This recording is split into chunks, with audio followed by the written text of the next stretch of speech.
لبنان ينضم رسميا إلى لائحة الدول التي شهدت تضخما مفرطا، والخبير الاقتصادي العالمي ستيف هانكي للMTV: الليرة ستستمر في الانهيار ما دام السياسيون يتلهون بأمور تافهة فيما بيروت تحترق. جوال إزيلي.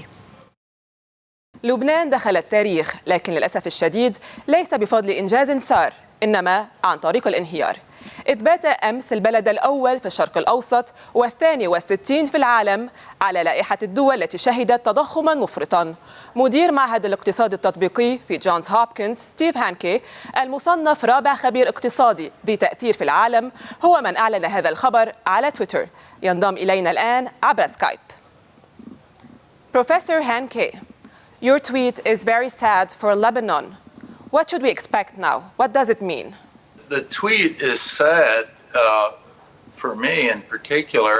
It's historic in the sense that Lebanon has officially entered the zone of hyperinflation. The inflation rate has exceeded 50% per month for 30 consecutive days, and I keep the official record for hyperinflations, world hyperinflations. It's in the Routledge Handbook of Major Economic Events, and there's something in there called the Hankey-Cruz World Hyperinflation Table, and now the 62nd episode of hyperinflation has just been registered officially by Lebanon as of yesterday, and it's amazing because there is no MENA country that's ever hyperinflated in world history. So you're the first one in MENA to ever hyperinflate. That's too bad. What does it mean now?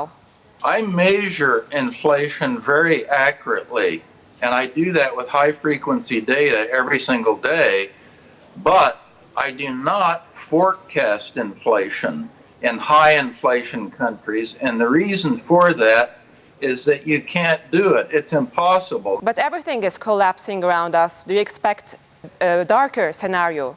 In these currency crises, you know, it could go to 10,000 to the dollar, it could go to 15,000 to the dollar, it could go to 20,000 to the dollar.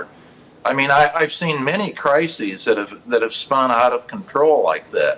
It's impossible to predict. I saw one of your tweets actually, and you were shocked by the lack of action of the Lebanese government. I anticipate that if the government doesn't do something, namely install a currency board arrangement, as I've recommended, that the pound will keep losing value.